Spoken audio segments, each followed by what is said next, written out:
Lord, we should welcome you all in the mighty name of our Lord Jesus Christ. உங்கள் யாவரையும் இயேசு கிறிஸ்துவின் நாமத்தினாலே வாழ்த்தி வரவேற்கிறோம். It's such a great day today. God has provided us for us. கர்த்தர் இந்த நாளை எங்களுக்காய் உண்டு பண்ணி எங்களை இங்கே வைத்திருக்கிறார். This is the day that the Lord has made. இது கர்த்தர் உண்டு பண்ணின நாளாய் இருக்கிறது. Let us be rejoice and be glad in it. நாங்கள் யாவரும் கலிந்து மலி கூறுவோம். Amen. மகிழ்வோம். Our God is a good God. எங்களுடைய தேவன் நல்ல தேவனாய் Our இருக்கிறார். God is a good God. எங்களுடைய தேவன் நல்ல தேவன். Let us clap our hands and give praise to our God. எங்கள் கரங்களை தட்டி தேவனுக்கு மகிமையை செலுத்துவோமாக. All the time he is remaining good. எப்பொழுதுமே அவர் எங்களுக்கு நன்மை செய்கிறவராகவே காணப்படுகிறார். The good times, the bad times, he is always a good God. நல்ல நேரங்களிலும் தீங்கான நேரத்திலும் கூட தேவன் நல்லவராகவே காணப்படுகிறார். Amen. I thank God for this wonderful opportunity given to me today. கர்த்தர் கொடுத்த இந்த நல்ல சந்தர்ப்பத்துக்காக நான் கர்த்தரை ஸ்தோத்திரிக்கிறேன். I thank all the pastors. அது மாத்திரமல்ல போதகர்களுக்காகவும் மற்றும் உங்கள் யாவருக்காகவும் சபையார் அனைவருக்காகவும் நான் நன்றி செலுத்துகிறேன். All right, let's turn our Bibles let's go straight to the word of God. Let's turn your Bibles to எங்களுடைய வேதாகமங்களை Isaiah chapter 43 verse 18. ஏசாயா 43ஆம் அதிகாரம். Amen. I was praying unto God when I got this calling for the preaching the word. I was supposed to preach next week, but unfortunate situation, pastor gave me this week, so I was waiting for the Lord to give me a word. So until yesterday I didn't get the right word, but God gave me a word yesterday as I woke up from the bed. நான் அடுத்த வாரத்தில் தான் உங்கள் மத்தியிலே தேவனுடைய வார்த்தையை பகிர்ந்து கொள்ள இருந்தேன். ஆனாலும் சில காரணங்களினால் நான் இந்த வாரத்திலே நான் இந்த நாளிலே உங்கள் மத்தியிலே தேவனுடைய வார்த்தைக்காக காத்திருந்தேன். அப்பொழுது தேவன் இந்த வார்த்தையை நேற்றைய நாளிலே தான் எனக்கு கொடுத்தார். And he just asked me to speak about these words. Isaiah chapter 43 verse 18. It says, "Remember not the former things, nor consider the things of the old." Isaiah 43:18. Amen. Thank you. Remember not the former things, nor consider the things of the old. முந்தினவைகளை நினைக்க வேண்டாம், பூர்வமானவைகளை சிந்திக்க வேண்டாம். Amen. This is the word which God has given me, and I said, thank God, whatever you said, I'll speak to you, Lord. இந்த வார்த்தை தான் தேவன் நேற்றைய தினத்திலே எனக்கு கொடுத்தார். அதை உங்கள் மத்தியிலே நான் பகிர்ந்து கொள்கிறேன். So as I received this word, I just went through the whole chapter of this 43 and front and back of Isaiah chapter. இந்த வார்த்தையை நான் வாசிக்கின்ற வேளையில் இந்த முழு அதிகாரத்தையும் முதலிலிருந்து கடைசி வரை நான் தியானித்துக் கொண்டிருந்தேன். And while I read this chapter is like full of restoring and his promise, the God's promise involved in this chapter. இதில் பார்த்தீர்கள் என்று சொன்னா தேவனுடைய வாக்குத்தத்தங்களை நாங்கள் காணக்கூடியதா இருக்கிறது. So the book of Isaiah itself is said to be like a small Bible in the இந்த ஏசாயா புத்தகம் இந்த வேதாகமத்திலே ஒரு புத்தகமாகவே நாங்கள் காணப்படுகிறது. It is like a mini Bible. இது ஒரு சிறிய ஒரு வேதாகம புத்தகமாக காணப்படுகிறது. Because it's got 66 chapters in this. இதிலே 66 அதிகாரங்கள் இருக்கிறதை நாங்கள் காணலாம். In the Bible we got 66 books, but in this book, one book alone, we got 66 chapters. It's considered to be a வேதாகமத்திலே 66 புத்தகங்கள் இருப்பதை நாங்கள் அறிந்திருக்கிறோம். அதே போல ஏசாயா இந்த புத்தகத்திலே 66 அதிகாரங்கள் இருப்பதையும் நாங்கள் காணலாம். So a little background of this, I say this book was written between 740 BC and 680 BC. 1740 ஆண்டுகளுக்கு 740 ஆண்டுகளுக்கு கிறிஸ்துவுக்கு முன்பாக இந்த புத்தகம் எழுதப்பட்டது. Amen. This book was written to warn the people that God would punish them if they don't change their ways. இது எப்படிப்பட்ட புத்தகம் என்று சொன்னால் தேவன் எச்சரிப்பின் புத்தகமாக இந்த புத்தகம் இஸ்ரவேல் ஜனங்களுக்கு கொடுக்கப்பட்டது. At the same time, it also after the punishment, God would heal them and save them. அவர் தன்னுடைய ஆக்கினை தீர்ப்பு தண்டிப்புக்கு முன்பதாக அதே நேரத்தில் தேவன் வாக்குத்தத்தத்தையும் கூட கொடுத்திருக்கிறார். Amen. So two things we can see in this Isaiah is, one thing is God warned the people of God about the punishment which he is going to give it to them. தேவன் இந்த புத்தகத்தை இந்த புத்தகத்தில் நாங்கள் கற்றுக்கொள்ள முதலாவது தேவன் எங்களுக்கு ஒரு எச்சரிப்பை கொடுக்கிறார். நியாய தீர்ப்பு இருக்கிறது, தண்டனை இருக்கிறது, ஆக்கினை தீர்ப்பு இருக்கிறது என்றது மாத்திரமல்ல, அதே நேரத்தில் at the same time after the punishment he said he will save them and heal them too. அது மாத்திரமல்ல, இஸ்ரவேல் ஜனங்களை ரட்சித்து அவர்களை குணமாக்குவேன் என்றும் சொல்லியும் இந்த ஏசாயா புத்தகம் எங்களுக்கு தேவனானவர் கொடுத்திருக்கிறார். In chapter 1 we can see the wickedness of Judah.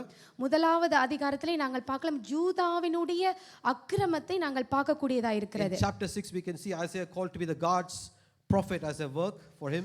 அது மாத்திரமல்ல 6ஆம் அதிகாரத்தில் ஏசாயா தீர்க்கதரிசியாக தீர்க்க தரிசனங்களை கொடுக்கிறதையும் நாங்கள் காணலாம். And in chapter 7 the prophecy of Emmanuel the God is revealed to the people. அது மாத்திரமல்ல அதற்கு பின்பதாக இயேசு கிறிஸ்து மேசியாவாக வரப்போகிறார் என்கிற தீர்க்க தரிசனம் கூட இந்த ஏசாயா புத்தகத்தில் தான் எழுதப்பட்டிருக்கிறது. And in chapter 9 the government of the promised son is also revealed in that place. அது மாத்திரமல்ல தேவகுமாரனாகிய இயேசு கிறிஸ்து வெளிப்பட போகிறார், அவரிடத்திலேயே கர்த்தத்துவம் இருக்கிறது என்பதும் இந்த புத்தகத்தில் தான் எழுதப்பட்டிருக்கிறது. And in chapter 39 he predicted that the people would be carried as slaves to Babylon. அது மாத்திரமல்ல 39ஆம் அதிகாரத்திலே இஸ்ரவேல் ஜனங்கள் பாபிலோனுக்கு அடிமைகளாக கொண்டு செல்லப்படுவார்கள் என்பதும் இந்த புத்தகத்தில் தான் எழுதப்பட்டிருக்கிறது. And in the next chapter 40 we can see that how the God's people are comforted. அது மாத்திரமல்ல 40ஆம் அதிகாரத்திலே எப்படி தேவனானவர் இந்த இஸ்ரவேல் ஜனங்களை ஆற்றி தேற்றுவார் என்பதையும் கூட இந்த புத்தகத்திலே நாங்கள் காணலாம். Coming towards today's message of chapter 43 is about God reveals himself as a creator and restoring the promises to the Israelites. அது மாத்திரமல்ல இந்த 43ஆம் அதிகாரத்திலே தேவன் எப்படி சிருஷ்டிகராய் இருக்கிறார், அவர் எப்படி இந்த ஜனங்களை ஆற்றி தேற்றுவார் என்பதையும் கூட, அது மாத்திரமல்ல இஸ்ரவேல் ஜனங்களை மீட்பார் என்பதும் கூட இந்த அதிகாரத்திலே நாங்கள் காணக்கூடியதா இருக்கிறது. So when I meditate this chapter 43 I can see three things which repeatedly comes again and again. இந்த 43ஆம் அதிகாரத்திலே மூன்று காரியங்கள் மறுபடியும் வருகிறதை நாங்கள் காணலாம். God reveals himself as I am. That is 8 times repeatedly coming in this chapter. இதிலே 8 தடவை நானே தேவன் என்கிற வார்த்தை இதிலே நாங்கள் காணலாம். That is the first name which God himself revealed to the Israelites. I am the Lord who I am. முதலாவது நாமம், தன்னுடைய நாமம் என்ன என்பதை கர்த்தர் எப்படி இஸ்ரவேல் ஜனங்களுக்கு பழைய ஏற்பாட்டிலே காண்பித்தார் என்று சொன்னால், நானே என்கிற வார்த்தையினூடாக அவர் இஸ்ரவேல் ஜனங்களுக்கு வெளிப்பட்டார். And this term I am is used in this chapter alone for 8 times. இந்த அதிகாரத்தில் 8 தடவைகள் நானே என்கிற வார்த்தை எழுதப்பட்டுள்ளது. And secondly, the thus says the Lord is being used 3 times in this chapter. அது மாத்திரமல்ல கர்த்தர் சொல்லுகிறது என்னதென்று சொல்லி 3 தடவை இந்த அதிகாரத்திலே குறிப்பிடப்பட்டுள்ளது. You know, when thus says the Lord, that means God is what God has in his heart is being revealed through a man who's a prophet. கர்த்தருடைய இருதயத்திலே, ஆண்டவராகிய இருதயத்திலே அவருக்குள்ள என்ன இருப்பது என்பதை இந்த அதிகாரத்தின் மூலமாக தேவன் காண்பிக்கிறார். It is not easy for a man to say thus says the Lord. He could go in eternal punishment, but as long as the prophet is so close to God, he knows the heart of God and he is revealing to the people thus says the Lord. ஒரு மனிதன், ஒரு சாதாரண மனிதன் கர்த்தர் என்ன சொல்கிறார் என்பதை சொல்ல அவனால் கூடாத காரியம். ஆனால் கர்த்தரோடு ஒரு நெருங்கிய உறவுள்ள ஒரு தீர்க்கதரிசியாகிய ஏசாயா இந்த அதிகாரத்திலே கர்த்தராகிய நான் சொல்லுகிறது என்பதை தைரியமாக இந்த அதிகாரத்திலே அவர் 3 தடவைகள் சொல்கிறார். And secondly, what we can see in this chapter repeatedly says, fear not.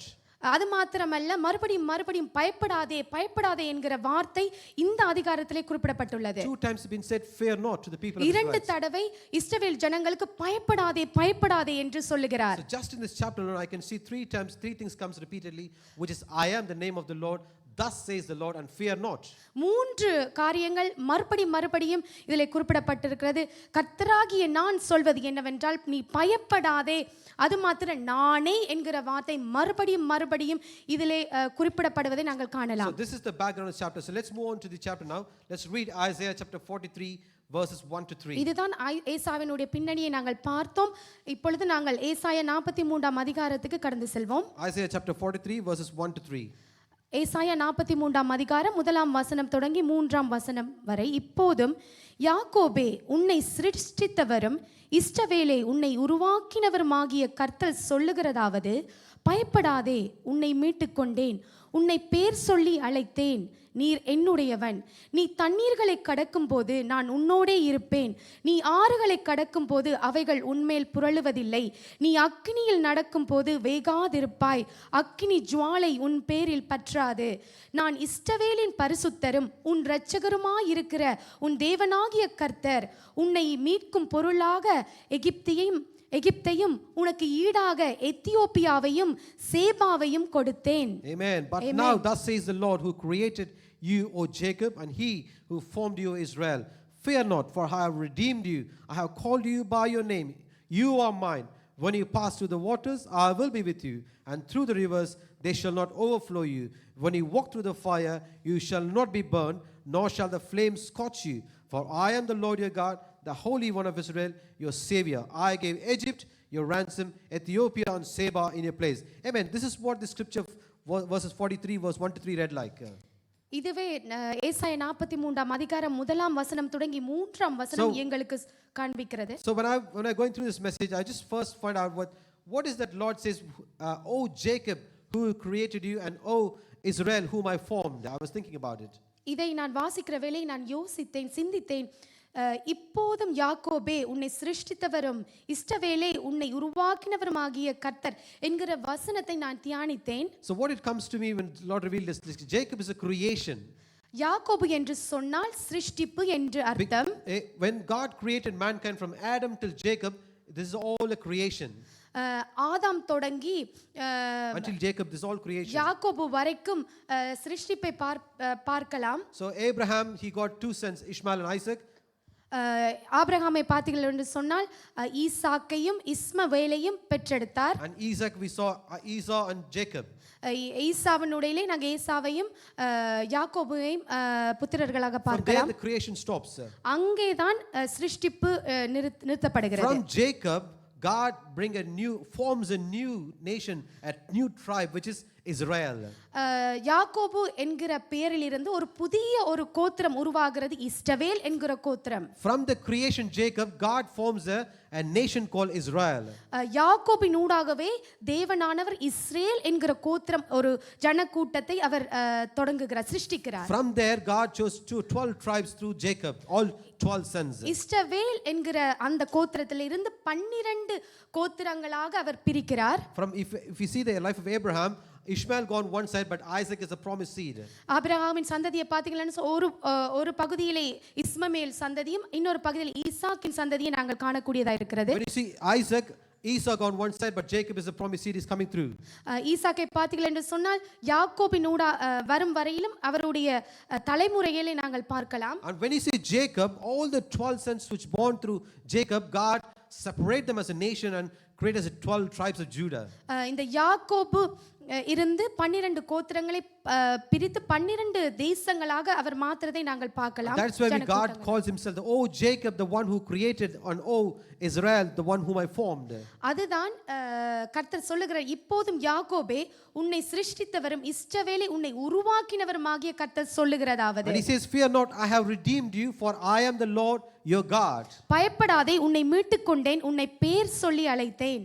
Because in chapter 39, if you see, we can be able to predict that the people would be carried off to Babylon for a punishment.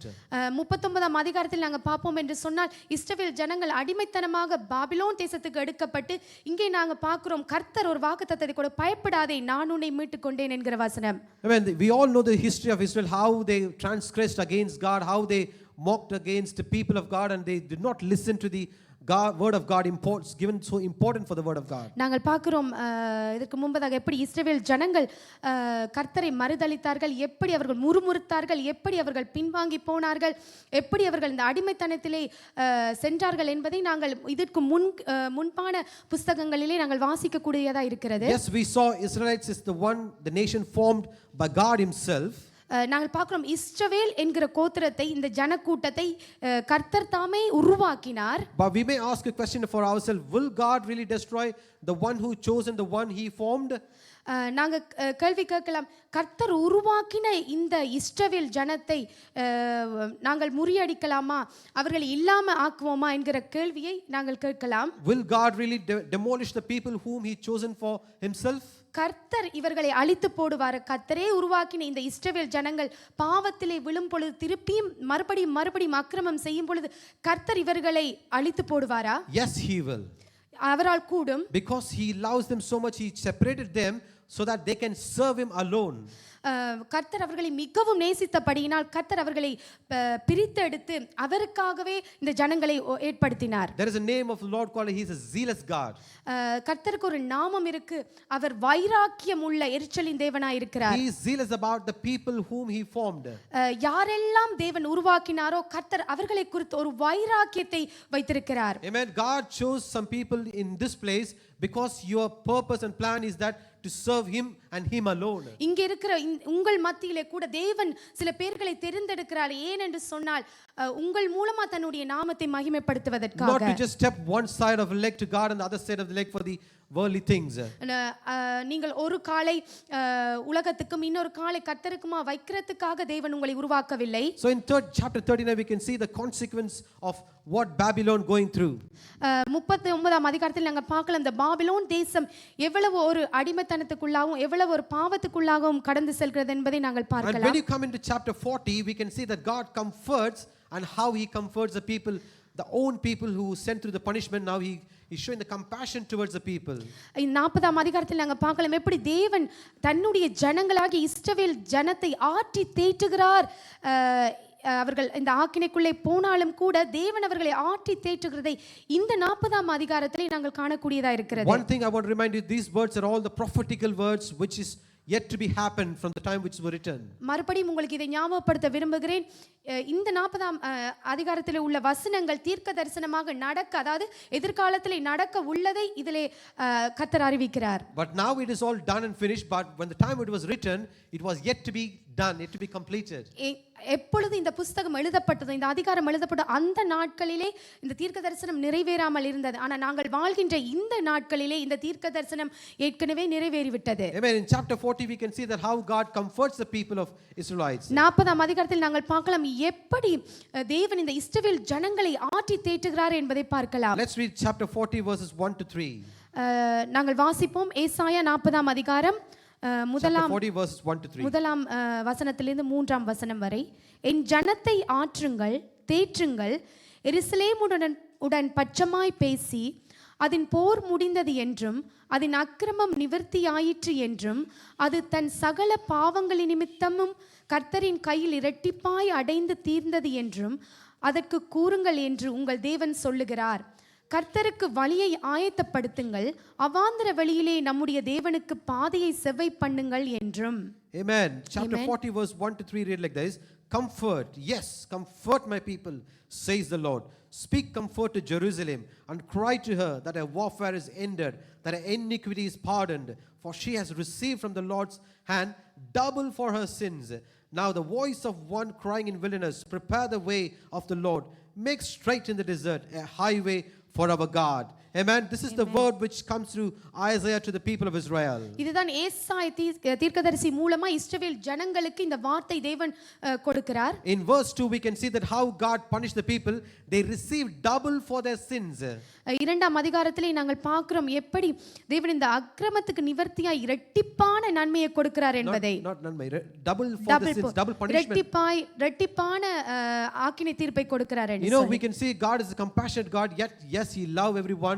The people, those people of Israel, the chosen people of God, but can you see that God punished them twice the amount what they committed the sin? இஸ்ரவேல் ஜனங்கள் தேவனால் நேசிக்கப்பட்ட ஜனங்களாய் இருந்தாலும் தேவன் எப்படி இந்த ஜனங்களுடைய பாவத்துக்கு ஈடாய் இரட்டிப்பான தீர்வை கொடுக்கிறார் என்பதை கூட இதிலே நாங்க பார்க்க கூடியதா இருக்கிறது. So from this what we should learn is how much more we should be careful about our lives. இதன் மூலமாக நாங்கள் என்னத்தை கற்றுக்கொள்ளலாம் என்று சொன்னால் நாங்கள் எப்படி கவனமா இருக்க வேண்டும் இந்த பாவத்திலும் சாபத்திலும் விழாத வண்ணம். God's chosen people, Israelites, God doubled the portion for their sins.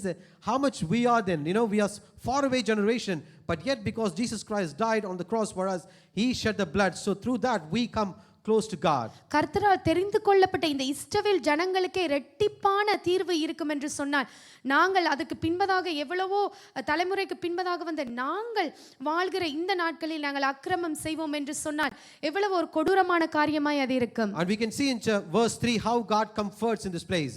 அது மாத்திரமல்ல 3ஆம் வசனத்தில் நாங்கள் பார்க்கிறோம் எப்படி கர்த்தரானவர் இந்த இஸ்ரவேல் ஜனங்களை தேற்றுகிறார் என்பதை கூட நாங்கள் பார்க்கலாம். So this is the verse which John the Baptist he can see he proclaimed in the New Testament. இதைத்தான் யோவான் ஸ்நானகன் புதிய ஏற்பாட்டிலே அறிக்கையிட்டு சொல்கிறதை நாங்கள் புதிய ஏற்பாட்டிலே பார்க்கலாம். This was prophetically said by Isaiah in this place. ஆனா இதுவோ ஏசாயா புத்தகத்திலே ஏசாயா தீர்க்கதரிசியினூடாக தீர்க்கதரிசனமாக உரைக்கப்பட்டது. Who is the voice of the one crying in the wilderness? யார் இந்த அவாந்தர வெளியிலே சத்தமிடுகிற சத்தமாய் இருக்கிறது? For whom he is preparing the way of the Lord? யார் கர்த்தருக்கு வழியை ஆயத்தப்படுத்துகிறார்? Now we know that it is the voice of the crying is the John the Baptist is the one whose voice was crying in the wilderness. So இந்த அவாந்திர வெளியிலே சத்தமிடுகிற இந்த சத்தம் எது என்று சொன்னால் யோவான் ஸ்நானகனை தான் இதிலே குறிப்பிடப்பட்டிருக்கிறது. But this was a good news. This was a good news given to the people in those days of the Israelites who was under the punishment. இதுதான் நற்செய்தியாக இஸ்ரவேல் ஜனங்களுக்கு பழைய ஏற்பாட்டு காலத்திலே கொடுக்கப்பட்ட வசனம். God won't just plan for only for the present. கர்த்தரானவர் இந்த நிகழ்காலத்துக்கு மாத்திரம் தேவன் வசனத்தை கொடுக்கிறவர் அல்ல. God planned everything for the future. He will show the far away the vision of everything. அது மாத்திரமல்ல வரப்போகின்ற எதிர்காலத்துக்கான வெளிப்பாட்டை கொடுக்கிற தீர்க்க தரிசனங்களையும் கூட தேவன் முன்கூட்டியே கொடுக்கிற தேவனாய் இருக்கிறார். Our God plans things from the end to the beginning. எங்களுடைய கர்த்தர் எப்படிப்பட்டவர் என்று சொன்னால் முடிவில் இருந்து தொடக்கத்தை ஆரம்பிக்கிற தேவனாய் இருக்கிறார். He won't just change his mind because in the struck I got stuck in the middle so I will change my plan. No, he will see the end. From the end he will start doing things in the beginning. அவர் நடுவிலே மனம் மாறுகிற தேவன் அல்ல, அவர் இறுதியில் இருந்து தொடக்கத்தை ஆரம்பிக்கிற தேவனாய் இருக்கிறார். Amen. I can believe that in my life God has already appointed me from the end and he saved me and he's leading me in this way. ஆகவே நான் கூட என்னுடைய வாழ்க்கையிலே நான் நிச்சயமாய் நம்புகிற காரியம் என்னவென்று சொல்ல என்னுடைய இறுதி என்னுடைய கடைசி காலத்தை அவர் பார்த்து விட்டார். அதன் மூலம் இருந்து என்னை தேவன் ரட்சித்து என்னை இவ்வளவாய் நடத்தி வந்து இன்னும் நடத்தி கொண்டிருக்கிறார். If I see my beginning I would never come to in my life I could have never come close to God. நான் என்னுடைய தொடக்கத்தை நான் பார்ப்பேன் என்று சொன்னால் நான் இவ்வளவாய் தேவனிடத்தில் நான் வந்திருக்க மாட்டேன். Because God has a plan and purpose for me in the end, so he stopped me in the middle and he take me towards his eternity. அதுதான் தேவன் என்னுடைய இறுதியை கண்டபடியினால் என்னை நடுவிலே நிறுத்தி என்னை நித்தியத்துக்கு நேராக தேவன் என்னை நடத்துவதை நான் காண்கிறேன். And this is the good news received on that place for the Israelites, the voice of the one crying in the wilderness. For what reason? Because he preparing the way for the Lord Jesus Christ himself. இதுதான் நற்செய்தியாக இஸ்ரவேல் ஜனங்களுக்கு பழைய ஏற்பாட்டு காலத்திலே கொடுக்கப்பட்டது. அது என்னவென்று சொன்னால் அவாந்திர வழியிலே நம்முடைய தேவனுக்கு பாதையை செவ்வை பண்ணுங்கள், கர்த்தருக்கு வழியை ஆயத்தப்படுத்துங்கள் என்கிற வசனமானது. So what God says to the people of Israel is, கர்த்தராகிய தேவன் இந்த இஸ்ரவேல் ஜனங்களுக்கு என்ன சொல்லுகிறார்? do not look back or do not consider the old things. நீ பூர்வமானவைகளை சிந்திக்காத பழையவைகளை நினையாதே என்று சொல்லுகிறார். Yes, you have committed lot of transgressions. நீ அக்கிரமத்தை நீ செய்திருந்தாலும் பாவத்தை நீ செய்திருந்தாலும், yes, you walked against me. நீ எனக்கு எதிராய் செயல்பட்டிருந்தாலும் கூட, yes, you mocked my name. நீ என்னுடைய நாமத்தை மறுதலித்து அவமானப்படுத்தி இருந்தாலும் கூட, yes, you did not worship through your heart but you worship through your lips. நீ இருதயத்தின் ஊடாக என்னை ஆராதிக்காமல் வாயின் ஊடாகவே நீ ஆராதித்திருந்தாலும் கூட, you think I might not know this but I know everything what you have done. நீ நினைக்கிறாயா இதையெல்லாம் நான் அறியவில்லை என்று? எல்லாவற்றையும் அறிகிற தேவன் நான். Looking at them they said, do not worry about what you have done but now I have come to save you. Here I am, my word is for you. கர்த்தராகிய தேவன் இந்த இஸ்ரவேல் ஜனங்களை பார்த்து சொல்லுகிறார், எல்லாமே எனக்கு தெரியும், ஆனால் நீ இதை பூர்வமானதுகளை நினையாதே, சிந்தியாதே, நான் உன்னை மீட்கவும் ரட்சிக்கவுமே வந்திருக்கிறேன் என்று சொல்லி கர்த்தர் இந்த இஸ்ரவேல் ஜனங்களுக்கு வார்த்தையை கொடுக்கிறார். So how the Israel people went through in the same way, life will be hard at times for us in this recent generation, recent times. எப்படி இஸ்ரவேல் ஜனங்கள் ஒரு கடினமான அடிமைத்தனத்திலே பாபிலோனிலே காணப்பட்டார்கள், அதே போலவே இந்த நாட்களிலும் கூட நாங்களும் கடினமான பாதைகளிலும் உபத்திரவத்திலும் கடந்து செல்வதை காணக்கூடியதா இருக்கிறது. Yes, God has chosen us, separated us from this generation. இந்த தலைமுறையிலே எங்களை கர்த்தர் தேர்ந்தெடுத்து அவருக்கென்று பிரித்தெடுத்து எங்களை வாழ வைத்தாலும், but we need to examine ourselves. Are we really focusing on what the God's calling is? நாங்கள் எப்பவும் எங்களை சோதித்து ஆராய்ந்து அறிய வேண்டும், நாங்கள் தேவனுக்கு நேராக அவருடைய வார்த்தைக்கு கீழ்ப்படுகிறோமா என்று சொல்லி, are we living a separated life? நாங்கள் பிரித்தெடுத்த ஒரு வாழ்க்கை வாழ்கிறோமா என்று சொல்லி எங்களுக்கு நாமளே கேள்வி கேட்க வேண்டும். Are we serving the idols? அல்லாவிட்டால் நாங்கள் விக்கிரகங்களை ஆராதித்துக் கொண்டிருக்கிறோமா என்று கூட எங்களுக்குள்ளே நாங்கள் இந்த கேள்விகளை கேட்க வேண்டும். When I preached last time I said what are the idols which we live in these days, youngsters? கடந்த மாதத்திலே நான் கொடுத்த வார்த்தையாவது விக்கிரகங்களை நாங்கள் ஆராதித்துக் கொண்டிருக்கோம், விக்கிரகங்கள் என்னென்ன என்று சொல்லி நான் இந்த வாலிப பிள்ளைகளிடத்திலே கேட்டேன். How this generation is falling into the idol worship. எப்படி இந்த தலைமுறை இந்த விக்கிரக ஆராதனைக்கு விழுகிறார்கள், அதில் அந்த பாவத்துக்குள் போகிறார்கள் என்பதை கூட நான் எடுத்துரைத்தேன். When we say idol worship, we don't need to require to be stand in front of a statue. விக்கிரக ஆராதனை என்பது விக்கிரகங்களுக்கு முன்பதாக பணிந்து விழுந்து தொழுவது அல்ல. It is anything which separates people from God. எதையெல்லாம் தேவனுக்கு எதிராக எங்களை பிரித்து எடுக்கிறதோ, அவரை விட்டு பிரிக்கிறதோ, அது எல்லாமே விக்கிரகங்களாக காணப்படுகிறது. Youngsters, those who try to give the time to God, I can see how they recently we conducted examination. We give a real exam with a real life situation exam. நாங்கள் அந்த வாலிப பிள்ளைகளுக்கு பரீட்சை ஒன்றை வைத்தோம். அந்த பரீட்சையிலே உங்களுடைய சொந்த அனுபவத்திலே உங்களுடைய சொந்த வாழ்க்கையிலே எதெல்லாம் விக்கிரமாக காணப்படுகிறதோ விக்கிரகங்களாக காணப்படுகிறதோ எல்லாவற்றையும் எழுத சொல்லி. Yes, it was a biblical question, but we placed it in a real life situation. அது வேதாகம கேள்வியாக கூட இருந்தாலும் கூட நான் அவர்களுடைய தனிப்பட்ட அவர்களுடைய வாழ்க்கையிலே நடக்கிற காரியத்தை அதிலே கேட்டிருந்தோம். We were amazed to see the answers the youngsters given. They were so transparent.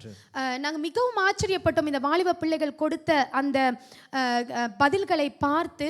I praise God for our youngsters because they're clear and transparent and they know what is their vision in their life. They are focusing towards God. Yes, the enemy is trying to stop them, but they're still trying to push forward to conquer what God has called for them. அவர்கள் வெளிப்படையாக தாங்கள் போகின்ற அந்த பாதையை அப்படியே அந்த பரீட்சை இதில் எழுதியிருந்தாலும் கூட நாங்கள் பார்க்கக்கூடியதற்கு அவர்களுடைய தேவன் அவர்களே மேல் வைத்த அந்த தரிசனத்துக்கு நேராக அவர்கள் போகின்றார்கள். அவர்கள் எப்படியாவது ரட்சிப்புக்குள் கடந்து சென்று அந்த தரிசனத்துக்குள்ள தங்களை அர்ப்பணிக்க விரும்புகிறார்கள் என்கிற அந்த வாஞ்சையை கூட அந்த பரீட்சை பேப்பரிலே நாம் பார்க்கக்கூடியதா இருந்தது. So the responsibility falls on every parents to encourage your young children to attend the seminars, to attend the biblical college and everything, so they can grow in the word of God, so they can able to separate themselves from the worldly life to God's life. ஒவ்வொரு பெற்றோர்களும் தங்களுடைய பிள்ளைகளை இந்த வேதாகம படிப்புக்கும் வேதாகம கூட்டங்களுக்கும் மற்றது இந்த ரிட்ரீட் அப்படியான காரியங்களுக்கும் பிள்ளைகளை கொண்டு செல்லும் பொழுது அவர்களை தேவனுக்கு நேராக இந்த உலகத்தை விட்டு பிரித்தெடுக்கிற ஒரு வாழ்க்கைக்கு நேராக நீங்க அவர்களை அனுப்பக்கூடியதா இருக்கும். So coming back to the point, life will be really hard sometimes for people at any area of life. எல்லாருக்கும் கூட நாங்கள் வாழ்கின்ற இந்த வாழ்க்கை கடினமான ஒரு பாதையை உபத்திரவத்தின் பாதையாக காணப்படலாம். So bad things may happen to the good people. தீமையான காரியங்கள் நல்லவர்களுக்கும் கூட நடக்கலாம். But God has made the promises for his children to trust in his promises. ஆனா கர்த்தர் வாக்குத்தத்தமாக தன்னுடைய ஜனங்களுக்கு பிள்ளைகளுக்கு கொடுப்பது என்று சொன்னால் என்னை நம்பு. Situation changes. சூழ்நிலைகள் மாறலாம். But God never changes. ஆனால் தேவன் மாறாதவராய் இருக்கிறார். Circumstance fail. சூழ்நிலைகள் அப்படியே மங்கி போகலாம். Amen. People may change who today they will be good friendly with you, but tomorrow they will act like they don't know who you are. மனிதர்கள் கூட மாறி போகலாம். இன்றைய நாள் அவர்கள் நண்பர்களாக சிநேகிதர்களாக உங்களோடு கூட இருப்பார்கள். அடுத்த நாளிலே பார்த்தீங்கன்னு சொன்னால் அவர்கள் உங்களை எதிரியாக மாறி விடுவார்கள். They act like they don't know who you are. You're like a torch or tube light or somebody, you know. அவர்கள் உங்களை தெரியாதவர்கள் போல ஒரு டியூப் லைட் போல உங்களை பார்ப்பார்கள். But God is not like that. God is the one who called you by name and he says you are mine and he chose you from the mother's womb. கர்த்தர் உங்களை பார்த்து சொல்கிறார், நானே உங்களை தெரிந்தெடுத்தேன், நான் உங்களை தாயின் கருவின் தோன்றும் முதலே உங்களை பேர் சொல்லி அழைத்த தேவன் நானா இருக்கிறேன். So do not be afraid because you are not alone in the journey. நீங்கள் பயப்படாதீங்க, உங்களுடைய வாழ்க்கை பயணத்தை நான் அறிந்திருக்கிறேன். So God is with you no matter what situation you're going through.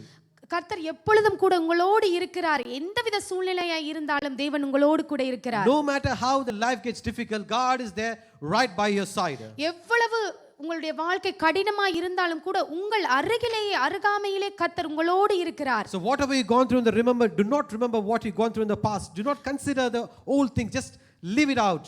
என்ன வாழ்க்கையில் எதை சந்தித்தாலும் நீங்கள் பூர்வ காலத்தில் நடந்த பழையவைகளை சிந்தியாமல் இருங்கள் என்று சொல்லி கர்த்தர் சொல்லுகிறார். I kindly ask everyone, if you trust the God's promises, trust his word and his promise all the time, so God is able to give a secure life for you to live a life. எவ்வேளையிலும் கர்த்தருடைய வார்த்தையும் வாக்குத்தத்தங்களையும் நம்புங்கள்.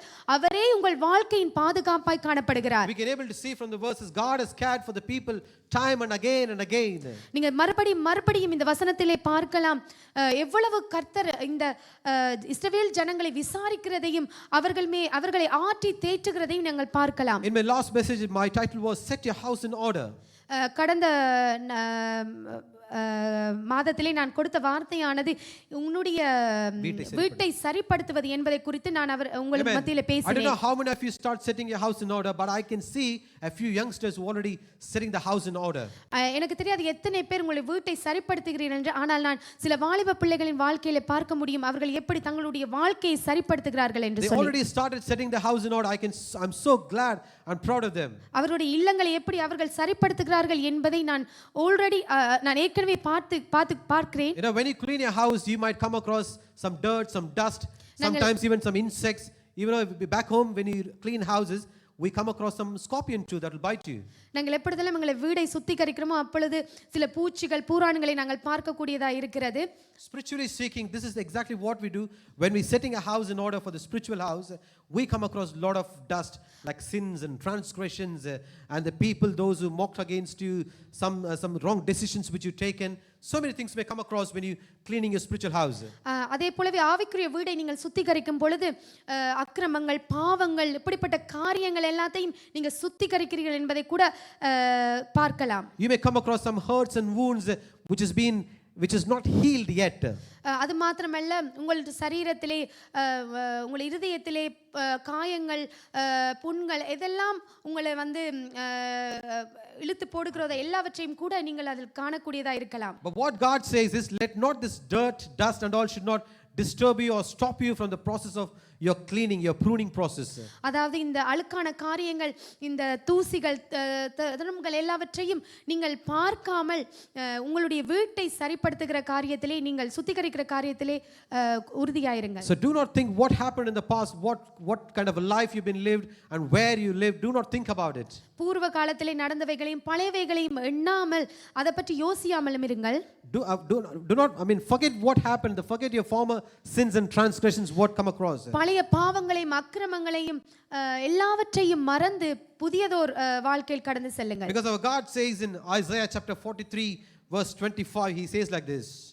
ஏசாயா 43:25 வசனத்திலே கர்த்தர் இப்படி சொல்லுகிறார், நானே உன் மீறுதல்களை என் நிமித்தமாகவே குலைத்து போடுகிறேன், உன் பாவங்களை நினையாமலும் இருப்பேன். Amen. When God says what he says in Isaiah 43:25, even I am he who blots out your transgression for my own sake, and I will not remember your sins.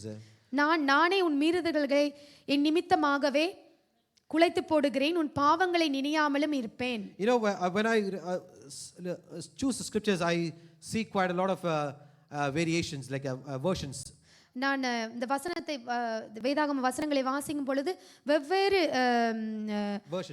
வெர்ஷன்ஸை நான் பார்ப்பேன். Many versions says I am he who blots, but this New King James version says even I am. That means when he says even, it's insisting, it's giving more importance to God. When God himself can blot out our transgression, who are we to keep remembering our past? இதிலே பார்த்தீங்கள் என்று சொன்னால் இந்த new Kings James வெர்ஷன்லே நானே என்கிற வார்த்தை வந்து மிக அழுத்தமாக இதிலே குறிப்பிடப்பட்டிருக்கிறதை நாங்கள் பார்க்கலாம். So he says, God himself says, I am he who blots your transgressions for my own sake. For his own sake, God has forgotten your sins. நானே உன் மீறுதல்களை என் நிமித்தமாகவே குலைத்து போடுகிறேன். And he says, I will not remember your sins anymore. அவர் சொல்கிறார், உன் பாவங்களை இனிமேல் நான் நினையாமலும் இருப்பேன். And when God himself forgets it, why should we keep on remember it? தேவனா கர்த்தரானவரே இதை மறந்துட்டார் என்று சொன்னால் நாங்களே அதை மறுபடியும் நினைப்பூட்ட வேண்டும். There's so many things people might have done in your life in the past. நிறைய மனிதர்கள் உங்களுக்கு முன்பாக கடந்த காலத்திலே மரித்திருப்பார்கள். There could be a lot of bitterness in your life in the past. அது மாத்திரமல்ல நிறைந்த கசப்பான காரியங்கள் உங்கள் இருதயத்திலே கூட காணப்படலாம். There's unforgiveness. சில வேளைகளில் மன்னியாமை. So many things might come across in your past life. பழைய காலங்களிலே பூர்வ காலங்களில் நிறைய தருணங்களை நீங்கள் சந்தித்திருப்பீர்கள். What God says is, when he forgets, why are we carrying the past, what happened in our life? கர்த்தராகிய தேவன் சொல்கிறார், நானே அதை மறந்து விட்டேன், நீ ஏன் அதை மறுபடியும் நினைப்பூட்டுகிறாய்? In another verse in Psalms we can read, this verse says, God has forgiven our sins, from the far distance, from east to the west. நாங்கள் சங்கீதத்திலே வாசிக்கிறோம், எப்படி தேவன் எங்களுடைய பாவங்களை கிழக்குக்கும் மேற்கும் உள்ள தூரமே அவ்வளவா எங்கள் பாவங்களை அவர் மறந்து நீக்கி போடுகிறார் என்பதை நாங்கள் பார்க்கிறோம். The east is the Australia and the west is America. That far the distance, takes 2 days to travel. That many distance, God has forgiven our sins.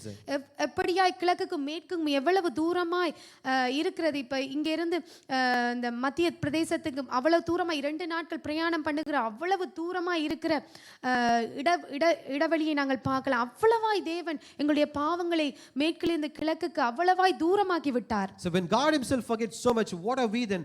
Why are we carrying the things which has happened in the past? கர்த்தராகிய தேவனை அவ்வளவாய் எங்களுடைய பாவங்களை பாவங்களையும் அக்கிரங்களையும் மறந்து விட்டார் என்று சொன்னால் நாங்கள் ஏன் மறுபடியும் அதை நினைக்க வேண்டும்? So let us not remember the former things. Let us not consider the things of the old. ஆகவே நாங்கள் பூர்வ காலங்களை சிந்தியாமலும் அதை நினையாமலும் நாங்கள் இருப்போமாக. There's a man of God called C.S. Lewis. He's a Christian theologian. He's a famous writer who was born and brought up in England. C.S. Lewis என்கிற கிறிஸ்தவ theologian இப்படியாய் சொல்லுகிறார். You know, he gives a quote. This quote says like this: you can't go back and change the beginning.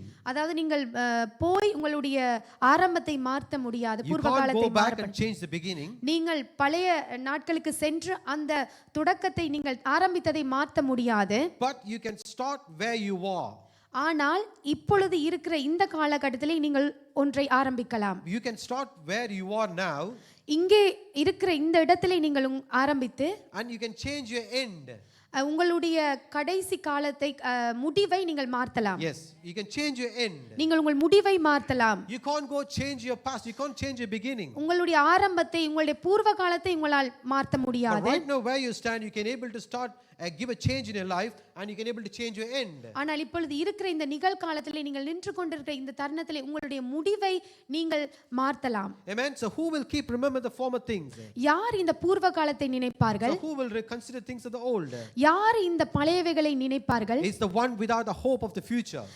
யாருக்கு தன்னுடைய எதிர்காலத்தின் நிச்சயம் இல்லாம இருக்கிறார்களோ அவர்கள்தான் தங்களுடைய பூர்வ காலத்தையும் பழையவைகளையும் சிந்திப்பார்கள். Which means the one without the hope of the eternity. யாருக்கெல்லாம் நித்தியத்தை குறித்ததான ஒரு நிச்சயம் இல்லாமல் இருக்கிறார்கள், நம்பிக்கை இல்லாமல் இருக்கிறார்களோ அவர்கள்தான் இந்த பூர்வ காலத்தை குறித்து சிந்திப்பார்கள். Yesterday I witnessed a group of young people. நான் சில வாலிப பிள்ளைகளை ஒரு சாட்சியுள்ள பிள்ளைகளை பார்த்தேன். No, they're not testimonial people. They're living a life of disaster. நான் அந்த வாலிப பிள்ளைகளை பார்த்தேன். அவர்கள் ஒரு தீய ஒரு பழக்கவழக்கத்திலும் ஒரு அழிகிற சூழ்நிலைகளிலும் காணப்படுகிறார்கள் என்பதை நான் பார்த்தேன். Please, I'm not talking about our youth children. This is about different people. எங்களுடைய வாலிப பிள்ளைகளை நான் சொல்லவில்லை. They have no clue what they're doing. அங்கு நான் கண்ட அந்த வாலிப பிள்ளைகளுக்கு அவர்கள் என்ன செய்கிறார்கள் என்பது அவர்களுக்கே தெரியவில்லை. Their life is in disaster condition. அவர்களுடைய வாழ்க்கையை பார்த்து மிகவும் மோசமான ஒரு அழிவுக்கு நேரான ஒரு பாதையிலே அவர்களுடைய வாழ்க்கை போகிறது என்பதை நான் காணக்கூடியதாக இருந்தது. They're too far away from God. அவர்கள் கர்த்தரை விட்டு மிகவும் தூரமாய் இருக்கிறார்கள் என்பதை கூட நான் பார்த்தேன். All young boys and girls. அவர்கள் எல்லாரும் வாலிப சகோதரிகளும் வாலிப சகோதரர்களாகவும் காணப்பட்டார்கள். I thank God for our youngsters. ஆனால் நானோ எங்களுடைய சபையில் உள்ள வாலிபர்களுக்காக நான் நன்றி செலுத்துறேன். Amen. How many of you thank God for our youngsters? எத்தனை பேர் கர்த்தருக்கு எங்களுடைய வாலிப பிள்ளைகளை குறித்து நன்றி செலுத்துகிறீர்கள்? அவர் மிகவும் எங்களுடைய பிள்ளைகள் அருமையான பிள்ளைகள். They fear God. அவர்கள் தேவனுக்கு பயப்படுகிற பிள்ளைகள். They seek God. அவர்கள் எப்பொழுதும் தேவனை தேடுகிற பிள்ளைகள். They obey the God words. அவர்கள் தேவனுடைய வார்த்தைக்கு கீழ்ப்படிகிற பிள்ளைகள். So they have the future, the hope of the future. அவர்களுக்கு தங்களுடைய எதிர்காலத்தை குறித்த நிச்சயம் நம்பிக்கை அவர்களுக்கு உண்டு. They have the hope of eternity. அவர்களுக்கு நித்தியத்தை குறித்ததான நிச்சயம் கூட அவர்களுக்கு உண்டு. We are not like the worldly people whom I saw yesterday. நாங்கள் பார்த்தது போல இந்த உலக பிரகாரமான பிள்ளைகள் அவர்கள் அல்ல. But we as a Christians should be different because we have the eternal life in us. நாங்கள் கிறிஸ்தவர்களாகிய நாங்கள் வித்தியாசமானவர்கள். ஏனென்று சொன்னால் எங்களுக்கு நித்தியம் நிச்சயமாக இருக்கிறது. Amen. We are not celebrities. நாங்கள் நட்சத்திரங்கள் அல்ல. Amen. We are all child of God. நாங்கள் எல்லாரும் தேவனுடைய பிள்ளைகளாக இருக்கிறோம். Since our hope and trust is in Christ Jesus alone. எங்களுடைய நிச்சய நம்பிக்கை எல்லாமே தேவனிடத்தில் உண்டு. Who promised us and showed us the eternity. அவரே எங்களுக்கு வாக்குத்தத்தம் கொடுத்து இந்த நித்தியத்தை குறித்ததான ஒரு வாக்குத்தத்தத்தை கூட கர்த்தர் எங்களுக்கு கொடுத்திருக்கிறார். So a Christian life should be a life which glorify God at all times. கிறிஸ்தவ வாழ்க்கை என்பது எப்பொழுதுமே தேவனுக்கு மகிமையை உண்டு பண்ணுகிற வாழ்க்கையாகவே காணப்பட வேண்டும். Let's turn our Bible to Isaiah chapter 43 verse 7. எல்லோரும் ஏசாயா 43:7க்கு திருப்புவோம். There we can see that a Christian life should be glorifying God at all times. அப்ப கிறிஸ்தவ வாழ்க்கை என்பது எப்பொழுதுமே தேவனை மகிமைப்படுத்துகிற வாழ்க்கையா இருக்க வேண்டும். The verse says like this: everyone who is called by my name, whom I created for my glory, it says. நான் என் மகிமைக்கென்று சிருஷ்டித்து உருவாக்கி படைத்து என் நாமத்தை தரிக்கப்பட்ட யாவரையும் கொண்டு வா என்பேன். Amen. God says everyone who is called by name, whom I created for my glory. நான் என் மகிமைக்கென்று சிருஷ்டித்து உருவாக்கி படைத்து என் நாமம் தரிக்கப்பட்ட யாவரையும் கொண்டு வா என்பேன். God created the whole universe. We know everything. எங்களுக்கு எல்லாருக்கும் தெரியும் கர்த்தர் இந்த அண்ட சராசரங்களையும் கர்த்தர் படைத்தார் என்று சொல்லி. Every human being is created by God. ஒவ்வொரு மனிதனும் இந்த மனித குலத்தையே தேவன் தான் படைத்தார் என்று சொல்லி. You and me, those seated here, we are special because we are called by His name and we are called for the glory of God. நீங்களும் நானும் விசேஷித்தவர்கள் ஏனென்று சொன்னால் தேவன் எங்களுடைய நாமத்தை அழைத்து எங்களை பேர் சொல்லி அழைத்து தேவன் எங்களை தெரிந்தெடுத்திருக்கிறார். Because our life proved that Christ makes a difference in our lives. இயேசு கிறிஸ்து எங்களுக்கு வரும் பொழுது எங்களை அவர் விசேஷித்தவர்களாக மாற்றுகிறார். A Christian life should be glorifying God at all times. கிறிஸ்தவ வாழ்க்கை என்பது எப்பொழுதுமே தேவனை மகிமைப்படுத்துகிற வாழ்க்கையாக இருக்க வேண்டும். So only through that kind of a life we can able to prove to the world that we are separated, we carry Christ in our lives. அப்படிப்பட்ட வாழ்க்கை நாங்கள் வாழும் பொழுதுதான் மற்றவர்களுக்கு நாங்கள் கிறிஸ்துவை பிரதிபலிக்க முடியும், வெளிப்படுத்த முடியும். நாங்கள் ஒரு கிறிஸ்தவனாக ஒரு கிறிஸ்தவ வாழ்க்கை உண்மையாக வாழ முடியும். Because we carry the hope of eternity in our lives. ஏனென்று சொன்னால் நாங்கள் இந்த நித்தியத்தை குறித்ததான அந்த நம்பிக்கையை அந்த நிச்சயத்தை நாங்கள் எங்களுக்குள்ளே கொண்டு செல்வதை நாங்கள் பார்க்கலாம். So where is our hope? Who is our hope in our life? எங்கே எங்களது நம்பிக்கை இருக்கிறது? யார் எங்களுடைய நம்பிக்கை? Let's turn your Bibles to Psalms chapter 39 verse 7. சங்கீதம் 39:7க்கு வேதாகமத்தை திருப்பிக் கொள்வோம். And now, O Lord, for what do I wait? My hope is in you. இப்போது ஆண்டவரே நான் எதற்கு எதிர்பார்த்திருக்கிறேன், நீரே என் நம்பிக்கை. And this verse says like that, and now, O Lord, for what do I wait? My hope is in you alone. இப்போது ஆண்டவரே நான் எதற்கு எதிர்பார்த்திருக்கிறேன், நீரே என் நம்பிக்கை. This is the Psalms written by David. He knows very well his hope is in the Lord. இந்த சங்கீதமானது தாவீதினால் எழுதப்பட்ட சங்கீதம். அவர் சொல்லுகிறார், கர்த்தரே நீரே என் நம்பிக்கையாயிருக்கிறீர். But when you ask the people around the world, they can ask you, my hope is in what I can see. இங்க இருக்கிற உலக பிரகாரமான ஜனங்கள் உலக ஜனங்களை கேட்பீர்கள் என்று சொன்னால் உங்கள் நம்பிக்கை எங்கே என்று சொன்னால் எதை அவர்கள் காண்கிறார்களோ அதுதான் அவர்களுடைய நம்பிக்கை என்று சொல்வார்கள். We can see that David wrote here, and now, O Lord, what do I wait? I wait for you, O Lord, because you are my hope. இதிலே தாவீது என்ன சொல்கிறார்? இப்போது ஆண்டவரே நான் எதற்கு எதிர்பார்த்திருக்கிறேன், நீரே என் நம்பிக்கை. Because David knows very well God has a great plan in his life. தாவீதுக்கு நல்லாகவே தெரியும் தேவன் தன்னை குறித்து ஒரு மிகப்பெரிதான திட்டமும் நோக்கமும் வைத்திருக்கிறார் என்று சொல்லி. That's what we can able to read in Jeremiah chapter 29 verse 11. அதைத்தான் நாங்கள் எரேமியா 29:11 பார்க்கலாம். Jeremiah 29:11 says the hope, what kind of hope we have in God. அதிலே பார்க்கலாம் நாங்கள் எதிர்பார்த்திருக்கும் முடிவு என்ன என்பதை. For I know the plans I have for you, says the Lord. They are plans for good and not for disaster, to give you a future and a hope. நீங்கள் எதிர்பார்த்திருக்கும் முடிவை உங்களுக்கு கொடுக்கும்படிக்கு நான் உங்கள் பேரில் நினைத்திருக்கிற நினைவுகளை அறிவேன் என்று கர்த்தர் சொல்லுகிறார். அவைகள் தீமைக்கல்ல, சமாதானத்துக்கு ஏதுவான நினைவுகளே. Amen. What is that hope? The plan for good and not for disaster. அந்த நம்பிக்கை என்ன? அது என்னவென்று சொன்னால் அது தீமைக்கல்ல, அது சமாதானத்துக்கு ஏதுவான நினைவுகளே. Amen. To give you a future and a hope. அதுதான் உங்களுக்கு எதிர்காலத்தை கொடுக்கிற அந்த ஒரு நம்பிக்கை. See, yesterday I saw a couple of young people. Their life is because God has sold them to the wickedness. நேற்றைய தினத்திலே நாங்கள் பார்த்தோம் இந்த வாலிப பிள்ளைகள் எவ்வளவு ஒரு தீய மிக மோசமான வழிகளை அவர்கள் செல்கிறார்கள் சொல்லி கர்த்தர் அவர்களை இந்த பொல்லாங்கனுக்கு ஒப்பு கொடுத்திருக்கிறார். When you see the life of Job, we all know the life of Job. ஜோபனுடைய வாழ்க்கை எல்லாருக்குமே தெரிந்த. You know, God given the life of Job in the hands of the Satan. நாங்க பார்க்கிறோம் ஜோபனுடைய வாழ்க்கையை கர்த்தர் சாத்தான் கையிலே கொடுத்ததை. They could not, what enemy could not do is he cannot take the life of Job. சத்ருவுக்கு என்ன செய்ய முடியவில்லை என்று சொன்னால் ஜோபனுடைய ஜீவனை அவனால் எடுக்க முடியாது. The situation of Satan is very poor at that state. You know why? சாத்தானுக்கோ அது மிகவும் ஒரு கஷ்டமான ஒரு காரியமாய் காணப்பட்டது. For example, a monkey, if you give a banana and it says hold the banana and you can't eat it. ஒரு குரங்கினிடத்திலே போய் ஒரு வாழைப்பழத்தை கொடுத்து நீ அதை தொடாமல் சாப்பிட வேண்டும் என்று சொன்னால் எப்படி இருக்கும்? You should not eat. அதை சாப்பிட கூடாது என்று சொன்னால் எப்படி இருக்கும்? That is the situation the enemy was in that time. அப்படித்தான் இந்த சத்ரு சாத்தானும் அந்த நிலைமையில் தான் காணப்பட்டான். God given the life of Job to in the hands of the enemy, but he says you can't take away the life, you can do anything what you want. இந்த இதிலே பார்த்தீங்கள் என்று சொன்னால் கர்த்தர் இந்த சாத்தானிடத்திலே ஜோபனுடைய வாழ்க்கை ஜீவனை கொடுத்தாலும் ஆனால் அவர் கர்த்தர் சொல்கிற இவன் ஜோபனுடைய ஜீவனை நீ எடுக்க முடியாது என்று சொல்லி தொட முடியாது. Later time when we see this chapter 39 we see how Israelites went as a slave to the Babylon, what God did is He did not give them life, He sold them out to the Babylon. அதே போலத்தான் இந்த 39ஆம் அதிகாரம் ஏசாயாவிலே நாங்க பார்க்கிறோம் எப்படி தேவன் இந்த Babylon தேசத்திலே அடிமையாக அவர் அடிமையாக கொடுத்தாலும் கூட அவர்களுடைய ஜீவனை கர்த்தர் விட்டு போட்டார். Amen. So Job's life was given in the hands of enemy, whereas Israelites' life to the Babylon, he sold them out. I mean, when he sold somebody, if I sold something, my ownership is not with me. The ownership belongs to the person who I sold. அதே போல தான் இஸ்ரவேல் ஜனங்களை இந்த பாபிலோனுக்கு விற்று போட்டார். ஆனாலும் அவர்களுடைய ஆத்மாவை அவர் விற்று போடவில்லை. So this is the like what I see the youngsters people, God has sold them to the enemy because enemy is using them as the way that he wants them. அதே போல தான் நேற்றைய தினத்தில் நான் பார்த்த அந்த வாலிப பிள்ளைகளையும் கூட கர்த்தர் அந்த பொல்லாங்கனுக்கு விற்று போட்டாலும் கூட, because they don't fear God, they do not know the knowledge of God. ஏனென்று சொன்னால் அவர்களுக்கு தேவனை குறித்த பயமும் இல்லை, தேவனை குறித்ததான அறிவும் கூட அந்த வாலிப பிள்ளைகளுக்கு இல்லை. But our hope is in our God who is a living God. Our hope is that He is our hope for eternity.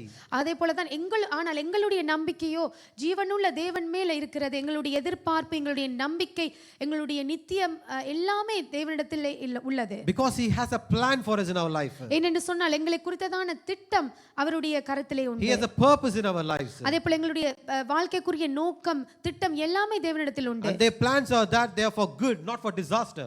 ஆனா அந்த திட்டங்கள், தீர்மானங்கள் எல்லாம் நன்மைக்கு ஏதுவானவைகளை ஒழிய தீமைக்கல்ல. And this plan is to give you a future and a hope. இது எப்படிப்பட்ட நினைவுகள் என்று சொன்னால் எங்கள் பேரில் வைத்திருக்க நினைவுகள் தீமைக்கானது அல்ல, சமாதானத்துக்கானவைகளே. And what kind of a hope is that God want to give it to us? எப்படிப்பட்டதான நம்பிக்கை தேவன் எங்களுக்கு வைத்திருக்கிறார்? So this hope takes us from the born again experience to a living hope. இது எப்படி என்று சொன்னால் மறுபடியும் பிறந்த அந்த அனுபவத்தில் இருந்து ஒரு நிச்சயம், நித்தியத்துக்குரிய நிச்சயம், ஒரு ஜீவன். Let's turn our Bibles to 1 Peter chapter 1 verse 3 to 4. We're going to read together. 1 Peter chapter 1 1 பேதுரு முதலாம் அதிகாரம் verses 3 to 4. மூன்றாம் வசனம் தொடங்கி நாலாம் வசனம் வரை. Blessed be the God and Father of our Lord Jesus Christ. According to His great mercy, He has caused us to be born again to a living hope through the resurrection of Jesus Christ from the dead, to an inheritance that is imperishable, undefiled and unfading, kept in heaven for you. அவர் இயேசு கிறிஸ்து மரித்தோலிலிருந்து எழுந்ததினாலே அழியாததும் மாசற்றதும் வாடாததுமாகிய சுதந்திரத்திற்கு ஏதுவாக ஜீவனுள்ள நம்பிக்கை உண்டாகும்படி தமது மிகுந்த இரக்கத்தின்படியே நம்மை மறுபடியும் ஜெனிப்பித்தார். கடைசி காலத்திலே வெளிப்பட ஆயத்தமாக்கப்பட்டிருக்கிற ரட்சிப்புக்கு ஏதுவாக விசுவாசத்தை கொண்டு தேவனுடைய பலத்தினாலே காக்கப்பட்டிருக்கிற உங்களுக்கு அந்த சுதந்திரம் பரலோகத்தில் வைக்கப்பட்டிருக்கிறது. Amen. 1 Peter chapter 1 3 to 4. We can able to see what kind of a living hope our God has promised for us. இதிலே பார்க்கலாம் எப்படிப்பட்டதான ஜீவனுள்ள நம்பிக்கையை கர்த்தர் எங்களுக்கு உண்டு பண்ணி இருக்கிறார் என்று சொல்லி. He given us an inheritance that is imperishable. எப்படிப்பட்டதான சுதந்திரத்தை அவர் கொடுத்திருக்கிறார்? அழியாததும் மாசற்றதுமாகிய சுதந்திரத்தை எங்களுக்கு கொடுத்திருக்கிறார். His inheritance is imperishable, undefiled and unfading. அழியாததும் மாசற்றதும் வாடாததுமாகிய சுதந்திரத்தை, அப்படிப்பட்டதான ஜீவனுள்ள நம்பிக்கையை எங்களுக்கு கொடுத்திருக்கிறார். This is the living hope God has kept in heaven for each and every one of us. இப்படியான ஜீவனுள்ள நம்பிக்கையை தான் பரலோகத்திலே தேவன் உங்களுக்கும் எங்களுக்கும் வைத்திருக்கிறார். Where is this hope now? ஆனால் இந்த ஜீவனுள்ள நம்பிக்கை எங்கே இருக்கிறது? We fix our hope many times in the things what we see. நாங்கள் எங்களுடைய நம்பிக்கையை நாங்கள் காணக்கூடிய காரியங்களிலே பதிக்கிறோம். But in 2 Corinthians chapter 4 verse 17 to 18 it says like this. 2 கொரிந்தியர் 4ஆம் அதிகாரம் 17-18 இப்படி பார்க்கலாம். So we can able to see what kind of hope we have. Where is our hope exactly? எங்கே இந்த நம்பிக்கை இருக்கிறது? இந்த நம்பிக்கை எப்படிப்பட்டதா இருக்கிறது? And the verse says like this, for this slight momentary affliction is preparing for us an eternal weight of glory beyond all comparison, as we look not to the things that are seen but the things that are unseen. For the things that are seen are transient, but the things that are unseen are eternal. மேலும் காணப்படுகிறவைகளை அல்ல, காணப்படாதவைகளை நோக்கி இருக்கிற நமக்கு அதி சீக்கிரத்தில் நீங்கும் லேசான நம்முடைய உபத்திரவம் மிகவும் அதிகமான நித்திய கனமகிமையை உண்டாக்குறது. ஏனெனில் காணப்படுகிறவைகள் அந்நித்தியமானவைகள், காணப்படாதவைகளோ நித்தியமானவைகள். Amen. Our hope is not the things what we can see right now. நாங்கள் காணப்படுகிறவைகள் தான் எங்களுடைய நம்பிக்கை அல்ல. The things what we should hope for is the things unseen which God has prepared for us in eternity. நாங்கள் எப்படிப்பட்ட நம்பிக்கை வைத்திருக்கிறோம்? காணப்படாதவைகளை நோக்கி இருக்கிறதான நம்பிக்கை வைத்திருக்கிறோம். That's how God says the things unseen are the eternal. அதுதான் கர்த்தர் சொல்லுகிற காணப்படாதவைகளே நித்தியமானவைகள் என்று So சொல்லி. what we should do with this hope now? ஆகவே இந்த ஜீவனுள்ள நம்பிக்கையை நாங்கள் என்ன செய்ய வேண்டும்? Yes, we received the hope. What we should do with that? உண்மைதான், நாங்கள் அதை பெற்றுக்கொண்டோம். இப்போ அதை வைத்து நாங்கள் என்ன செய்ய வேண்டும்? In Romans chapter 12 verse 12 it says we should rejoice in this hope. ரோமர் 12:12 சொல்லுகிறது, நம்பிக்கையிலே சந்தோஷமா இருங்கள். We should rejoice in the hope. ஆண்டவர் சொல்லுகிறார் நம்பிக்கையிலே சந்தோஷமா இருங்கள் என்று So why சொல்லி. we should be rejoicing in this hope? ஏன் நாங்கள் இந்த நம்பிக்கையிலே சந்தோஷமா இருக்க வேண்டும்? Because in Romans chapter 8 verse 18 it says, for I consider that the suffering of this present time are not worth comparing with the glory that is to be revealed to us.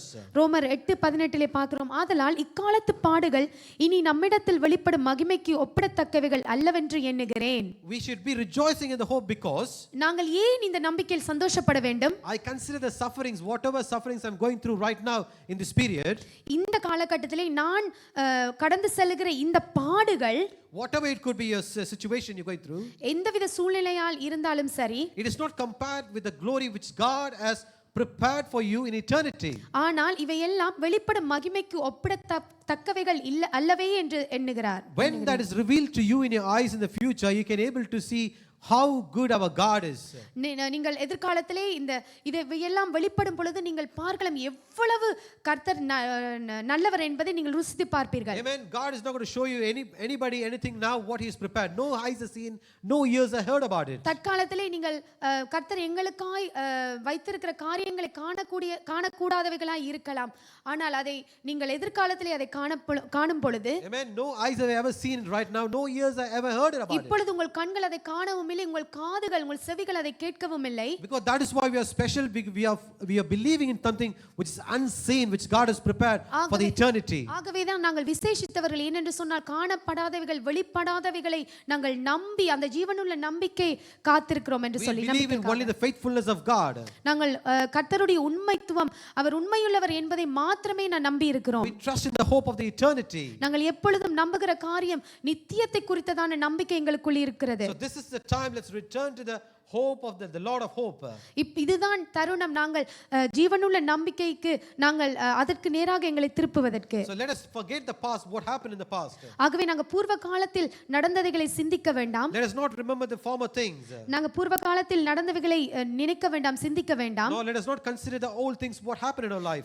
கடந்த காலத்தில் நடந்த காரியங்களை குறித்து நாங்கள் சிந்திக்க வேண்டாம். So let us put our hope in the Lord Jesus Christ. ஆகவே நாங்கள் எங்களுடைய முழு நிச்சயத்தை நம்பிக்கையும் கர்த்தராகிய இயேசு கிறிஸ்து மேலே பதிப்போம். Who is the eternal king? அவரே நித்திய ராஜாவாக இருக்கிறார். Who is the coming king?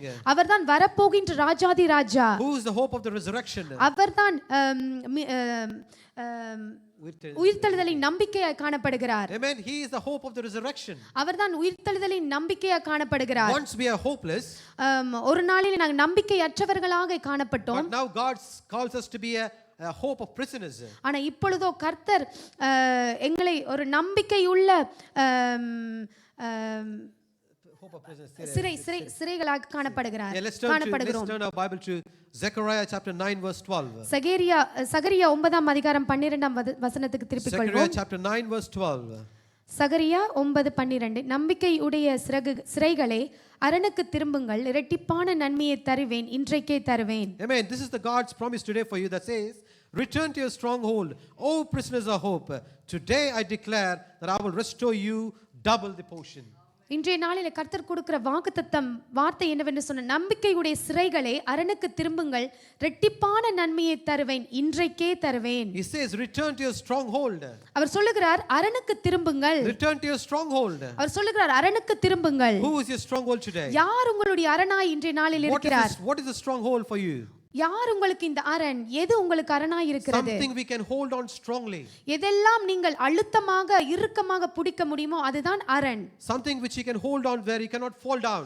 எதை நீங்கள் பிடித்துக்கொண்டு வழுவாமல் இடராமல் விழாமல் இருக்கிறீர்களோ அதுதான் உங்களுடைய அரணாக காணப்படுகிறது. Already said, the hands which you hold on to the man, The man may sometimes fail. He's not going to be faithful all through your life. ஒரு மனுஷனை நீங்கள் அரணாக பிடித்துக்கொண்டு இறுக்கமாக பிடித்துக்கொண்டிருந்தால் அவன் ஒரு காலத்திலே உங்களை விட்டு போய் விடுவான். He is not a stronghold for you. அவன் உங்களுடைய ஒரு இறுக்கமான அரணாக காணப்பட முடியாது. The stronghold is our God alone. இந்த அரண் கர்த்தராகிய இயேசு கிறிஸ்து மட்டுமே அந்த அரணாக காணப்படுகிறார். Man fails but God never fails. மனிதர்கள் எங்களை மறுதலித்து விட்டு விடலாம், ஆனால் கர்த்தர் எப்பொழுதும் எங்களை மறவாமல் வைத்திருக்கிற தேவன். Psalm 118 verse 8 it says, it is better to trust Lord than trusting in man. மனுஷனை நம்புவதை பார்க்கலும் கர்த்தர் மேல் நம்பிக்கையா இருப்போம் என்று சங்கீதம் 118:18 சொல்லுகிறது. Amen. It is better to trust in the Lord all the time because God never changes. The same God yesterday, today and tomorrow forever. அத கர்த்தர் சொல்லுகிறார், எப்பொழுதும் கர்த்தர் மேல் நம்பிக்கையா இருங்கள், மனுஷர் மேல் நம்பிக்கையா இருக்காதீர்கள் என்று சொல்லி. அவர் நேற்றும் இன்றும் என்றும் மாறாத தேவனாய் இருக்கிறார். So once we are hopeless, we have no hope at all.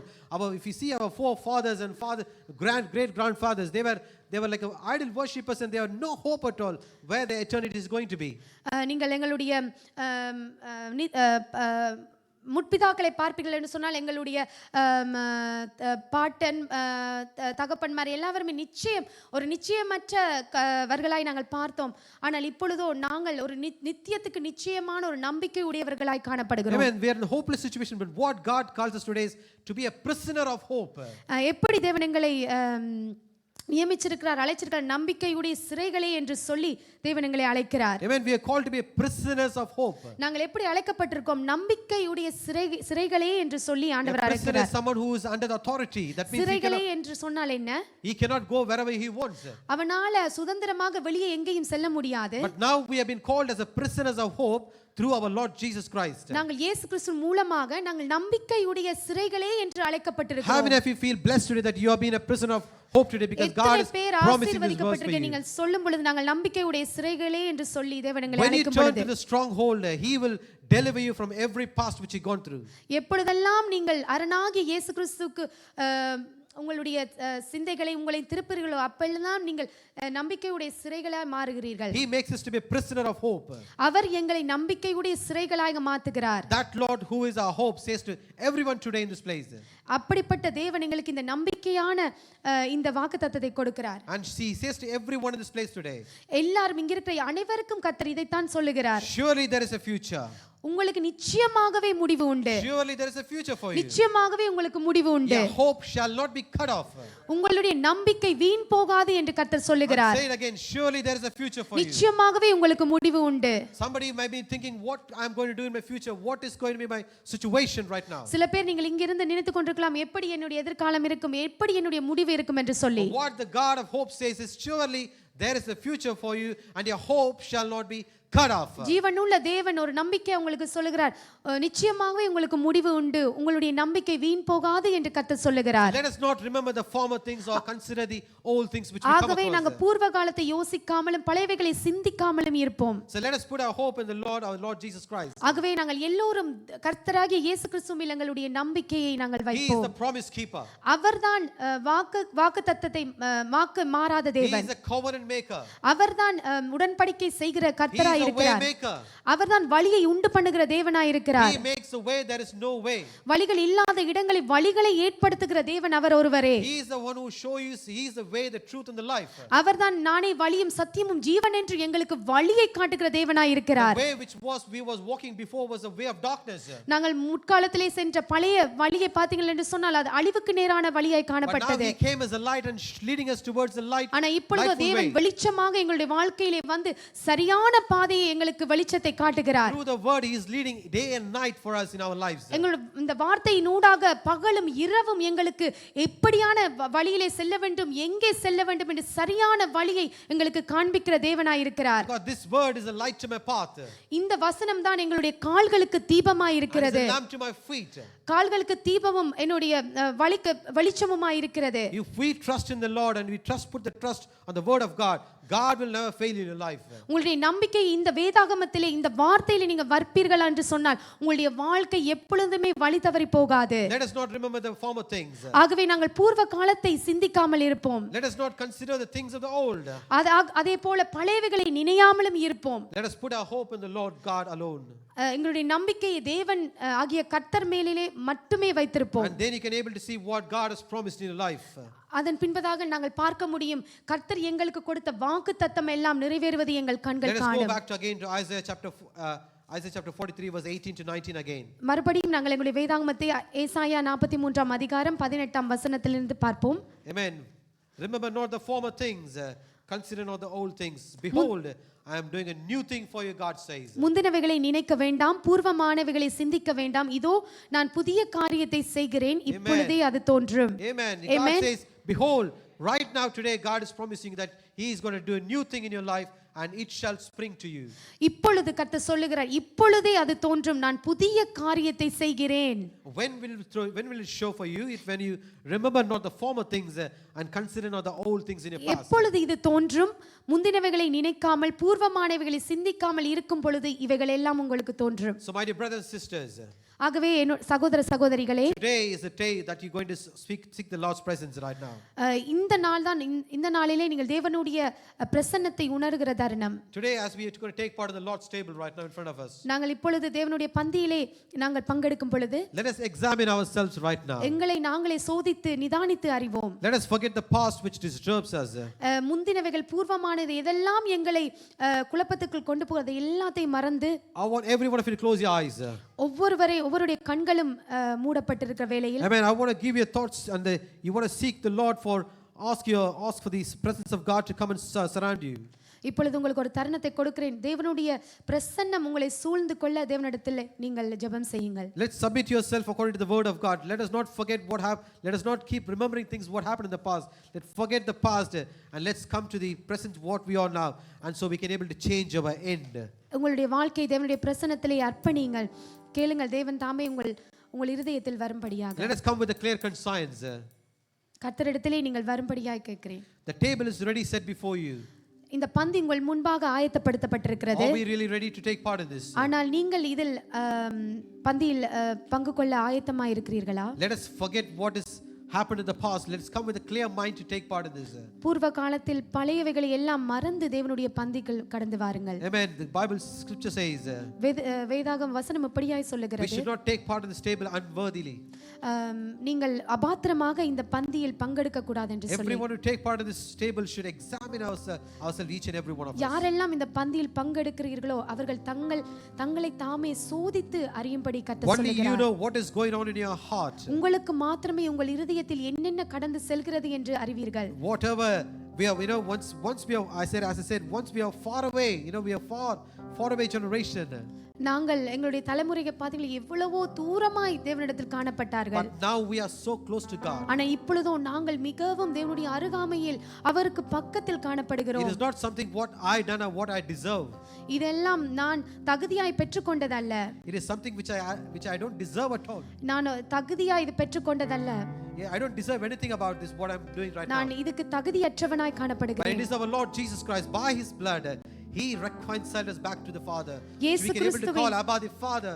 We can have a good relationship as a child of God. இயேசு கிறிஸ்து சிந்தி அவருடைய இரத்தத்தினாலே நான் இந்த பந்தியில் பங்கெடுக்க பாத்திரனாய் காணப்படுகிறேன். Amen. Let us think for a moment whatever things which is disturbing our past, let us keep it away.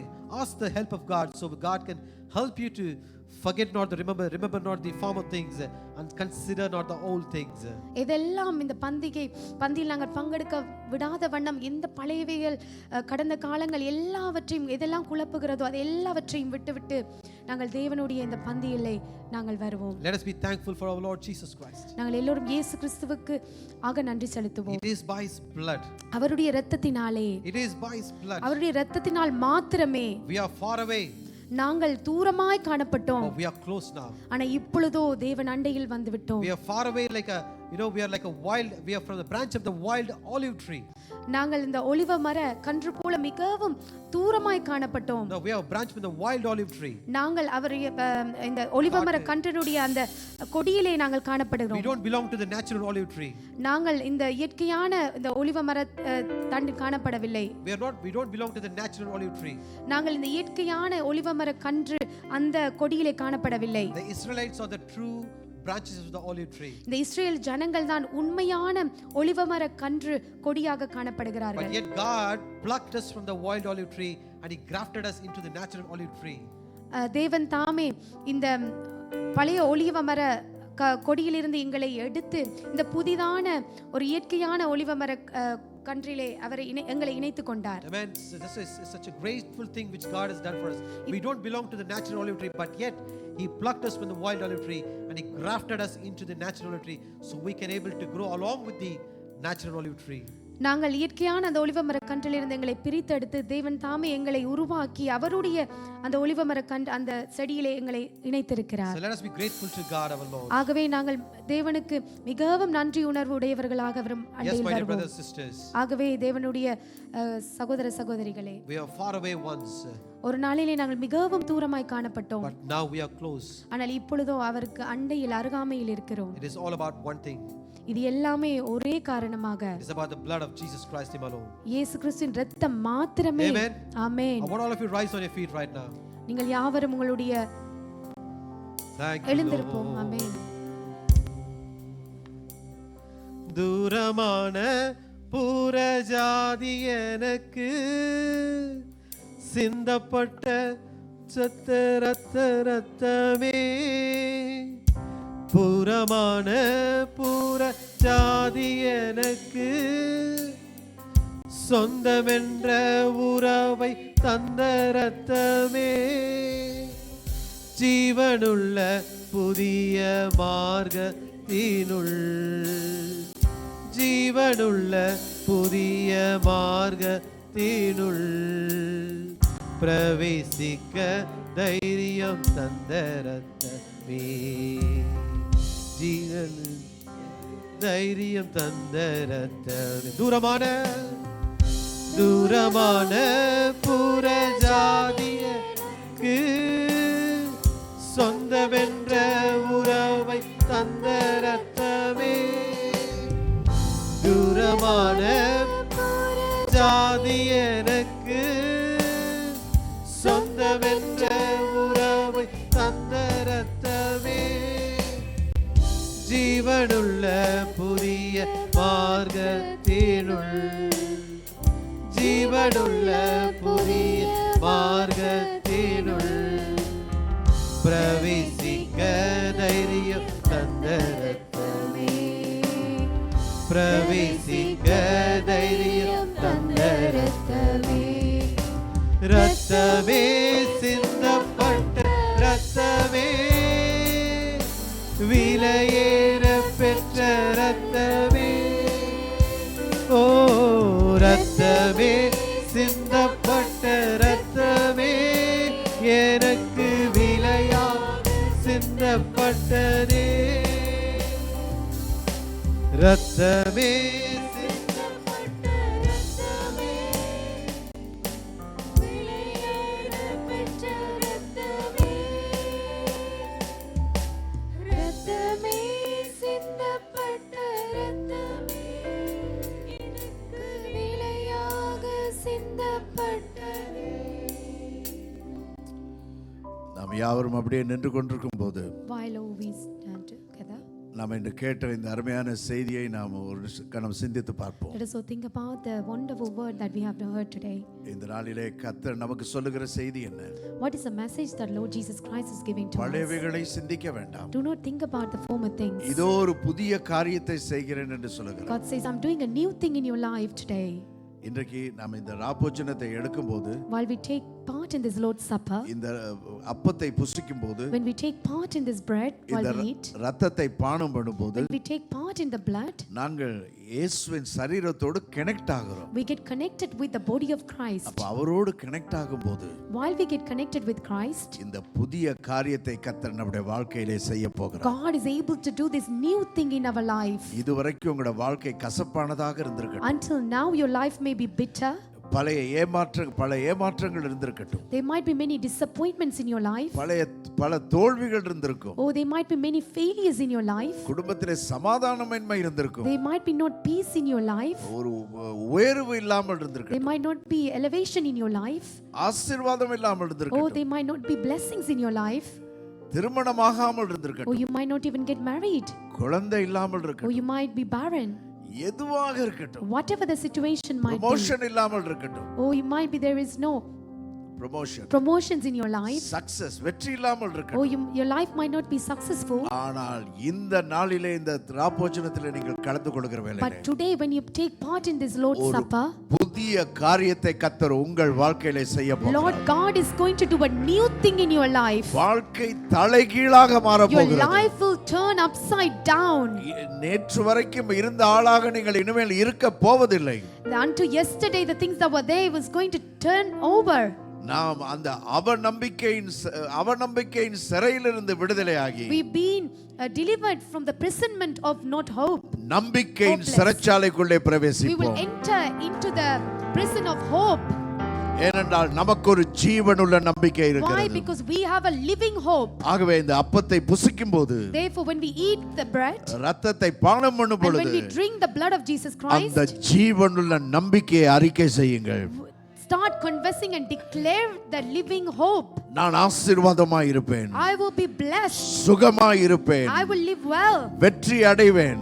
I will be successful. எனக்கு திருமணம் நடக்கும். I will get married. எனக்கு ப்ரமோஷன் கிடைக்கும். I will get the promotions. எனக்கு குழந்தை பாக்கியம் கிடைக்கும். I will be fertile and get child. கர்த்தர் என்னை உயர்த்துவார். God will lift me up. கர்த்தர் என்னை பயன்படுத்துவார். God will use me mightily. என் கண்ணீரை துடைப்பார். God will wipe away my tears. சந்தோஷத்தினாலே நிரப்புவார். God will fill me with the joy. ஹalleluya. எல்லாரும் அப்படி ஜெபிங்க. ஜெபிங்க அப்படியே. ஓ, விசுவாசத்தோடு ஜெபிங்க. With hope and trust let us புது pray. நம்பிக்கையோடு ஜெபிங்க. With confidence let us all pray. Thank you Jesus. Thank you Father. Thank you Jesus. Thank you Jesus. Hallelujah. ஸ்தோத்திரம் ஆண்டவரே. ஸ்தோத்திரம். ஸ்தோத்திரம். Thank you Jesus. ஆண்டவரே அவ்விதமாய் செய்யுங்க ஆண்டவரே. ஒரு புதிய காரியத்தை செய்யுங்க. Do a new thing Father. ஓ, இந்த அப்பத்தை புசித்து இந்த இரத்தத்தை பானம் பண்ணுகிற வேளையிலே, the bread when they drink the blood Father. ஓ, எங்க வாழ்க்கையில ஒரு புதிய காரியத்தை செய்யுங்க. Or do new thing in our life Father. பழையவைகள் ஒழிந்து போகட்டும். Let all things be passed away. பழைய சம்பவங்கள் ஒழிந்து Let போகட்டும். all the former things to be passed பழைய away Father. கசப்புகள் ஒழிந்து Let போகட்டும். all the old bitterness shall remove from our பழைய life Father. மன்னியாத சுபாவங்கள் ஒழிந்து போகட்டும். Let all the unforgiveness things in our lives should disappear Father God. என்னுடைய வாழ்க்கை சம்பூரணமாய் புதிதாய் மாறட்டும். Let my life be complete and perfect and be fulfilled Oh, Father God. ஆண்டவரே, பரலோக தகப்பனே, உமக்கு நன்றி செலுத்துறோம் சுவாமி. ஐயா, இந்த அருமையான இந்த நாளுக்காக உமக்கு உங்களுக்கு நன்றி ஆண்டவரே. இந்த நாளில் வரவும் உம்மை ஆராதிக்கவும் உம்மை துதிக்கவும் ஆண்டவரே, ஐயா உம்முடைய வார்த்தை கேட்கவும் எங்களுக்கு கொடுத்த இந்த மாபெரும் சலாக்கியத்துக்காக உமக்கு நன்றி செலுத்துறோம் சுவாமி. To come together to hear your word Father.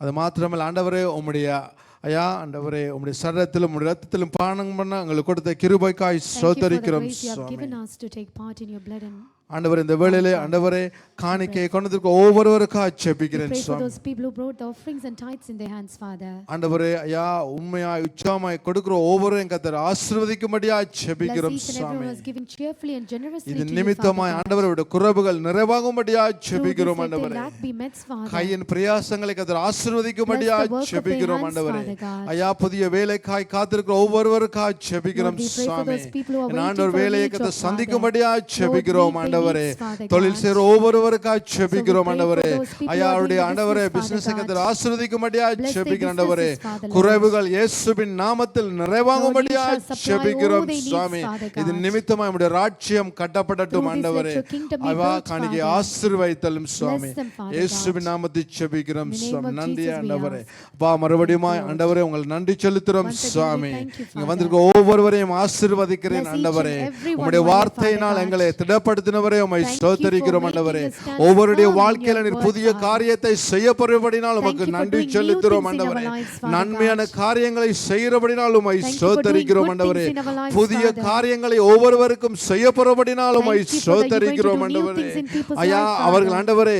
பழையவே மறந்த ஆண்டவரே இன்றைய Help them to நாளிலிருந்து forget the தீர்மானத்தை past, எடுத்து Father God. ஒவ்வொருவருக்காக ஜெபிக்கிறேன். Lord, we இன்றைய pray for those நாளிலிருந்து people who have ஆண்டவரே taken a decision உம்மை today, மாத்திரம் Father God. நம்ப உம்மை மாத்திரம் விசுவாசிக்க ஆண்டவரே கர்த்தர் கிருபை செய்யும்படியாய் Help them to ஜெபிக்கிறோம் believe சாமி. and trust in your word ஒவ்வொரு alone, நம்முடைய Father கரங்களுக்குள்ளாய் God. ஒப்புக்கொடுத்து We commit each and everyone into இயேசுவின் thy நாமத்தில் hands. ஜெபிக்கிறோம் In the எங்கள் name நல்ல of Jesus we தகப்பனே. ask. ஆமென். Amen. ஆமென். யாவரும் சொல்லுவோம். Let us all say this together. என் ஆத்துமாவே கர்த்தரே ஸ்தோத்திரி. என் முழு உள்ளமே அவருடைய பரிசுத்த நாமத்தை ஸ்தோத்திரி. என் ஆத்துமாவே கர்த்தரே ஸ்தோத்திரி. கர்த்தர் செய்த சகல உபகாரங்களை மறவாதே. ஆமென். ஆமென். நம்முடைய கர்த்தராகிய இயேசு கிறிஸ்துவின் கிருபையும் May the grace of our Lord Jesus Christ, பிதாவாகிய தேவனுடைய the love அன்பும் of the Father, பரிசுத்த ஆவியானவருடைய அந்யோன்ய ஐக்கியம் fellowship, communion of the Holy Spirit, அவர் மறுபடியும் வரும் வரையும் unto the coming of Jesus Christ, இன்று மற்றும் நம்ம அனைவரோடும் இருப்பதாக. let us be with us and abide with us forever. Amen Amen. ஆமென் ஆமென். இந்த வேளையில் ஒரு பாடல் பாடப்படும்.